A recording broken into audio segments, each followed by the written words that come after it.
everyone. Today, on the day of meeting between Ukraine's Vladimir Zelensky and U.S. Donald Trump, I want to play a game of why. I want to be a 5-year-old for a second. Indulge me. So, Trump is already making promises which we know he cannot fulfill. He's promising very good protection for Ukraine while negotiating land surrender by Ukraine to Russia. And pardon me for being skeptical. I'm not the only one. I'm sure people of Ukraine remember this too. U.S. had already promised us very good protection in 1994 per the conditions of Budapest Memorandum. At the same time, Russia had promised us to respect the sovereignty of Ukrainian borders. We all know what happened with that, so sorry, not impressed. And as predicted, Trump is shifting the responsibility for ending the war on Ukraine, even though Ukraine is not the one who started it. Why? I think he's confused. You know who can almost immediately end this war? Putin. He can give an order for his troops to turn around and leave. Right now. Right now. This very second. Or the next one. But he chooses not to. Because he got a bug up his ass. I'm not seeing how Zelensky can end this war immediately. Because we know if he yields to Putin, that's not going to be the end of war. That's going to be a preparation for another war. We've seen this already. You can ask Georgia, by the way. They ended up in the same position. And they ended up giving up land. So, how is that an end to the war? And Trump is already making decisions that are not his to make. He said Ukraine will not regain Crimea and should stop trying. Why? It is Ukrainian land. And to anybody who says that Khrushchev gave Crimea to Ukraine, fine, you know what? We can keep arguing who gave whom what, who surrendered what to whom, going back a very long time, which will bring us to the fact that maybe the U.S. should give Texas back to Mexico and give Florida and California back to the Spanish. How's that? If you want to use that logic, because it is ridiculous. The handover of Crimea was conducted in a legal, agreed upon, diplomatic way. If anyone has a claim to Crimea, it's the Crimean Tatars whom Russians have been exterminating and driving out. Did you know that? Did you know Crimea had its own population? Which Ukrainians left alone. Tatars, Greeks, a huge Jewish population, plus Ukrainians, Russians, Poles, etc. Turks have been residing in Crimea for a very long time, before the Soviet Union even existed. So if anybody has a claim to Crimea as their own, it's them, not Russia. Not going to NATO, not joining NATO. Why? How is this your decision to make? Especially considering that you have berated your NATO partners. Why? We already know what Ukraine can do for its allies because it's been doing that for years. It's been protecting EU and NATO from Russia this entire time.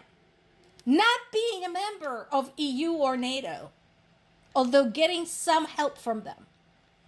Some. Not a whole lot, but some. So who the fuck is Trump? A convicted felon, a sex offender, and a pedophile, to say who can or cannot join NATO. Why? And as I told you, people of Ukraine are not buying it. And again, Ukrainian civilians and military already said, you know what? We don't care. We do not care what deals you make with whom. We are not leaving. You can order us all you want. You're going to have to come and drag us away. And you can't, because all of the fucking army is at the front fighting. And all of the civilians are at home fighting and making shit for the front, despite the fact that they're getting bombed every fucking day. Russia is demanding Ukrainian territory. Why? Why is it entitled to that territory? In exchange for Ukrainian territory. That's Ukrainian territory. You cannot trade with something that does not belong to you. And yes, I agree. The suggestions of land swaps are very one-sided and all in Russia's favor. We have yet to see what Russia is giving up that is Russian. Because so far, all that is Russia willing to give up is not Russian. It's Ukrainian. What is Russia going to sacrifice? Where is the pain for them? And the answer is, under the current condition, there isn't any. Because apparently, having 1 million casualties is not pain to them. Having their economy, in the dumps is okay with them. Having a country where people don't have running water or indoor plumbing or electricity is fine for them as long as they can pretend to be the ruler of the world. Why would Ukraine agree to give up strategically important, militarily solid positions? Why? What's the inducement? We know Russia is not going to stop shooting. They might pause shooting for a little bit and then start again. We already have seen this. So why? Why give up what we already have? Why give up what we can still hold on to? What is the point? And again, case in point. So this is something my parents have been telling me. I already knew this. That there is a ramping up of attacks against my native Zaporizhia region. And again, if Russia was considering pausing in some shape or form, why are they ramping up attacks? And again, I'd like to remind everybody who believes that had Trump been in office, this war would have never started. Russian attacks doubled and tripled in some areas since Trump took office. So don't give me that shit. And I already talked about the strategic importance of the Zaporizhia region and historic importance of the Zaporizhia region. You can go look it up, read about it. It's a thing. For me, it's the place where I was born, where I grew up, where my parents live, and I can't get them out because I'm just an ordinary person. I have no money, no connections, no military transport to airlift them out of there, and no place to put them. So, but it is someone's home, and that is, I think, what people are forgetting. Ukraine is somebody's home. Donetsk region is somebody's home.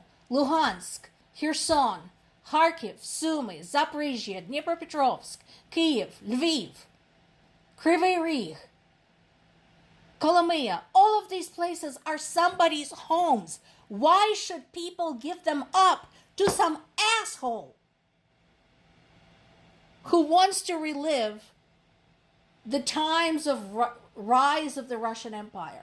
Also, to those who say, oh, but Ukraine has a problem with sex trafficking. First of all, Donald Trump is a pedophile. Second of all, yes, it knows. So do many other countries, and they're working on it. And they have the right to resolve their problems, including this one, as an independent, sovereign nation.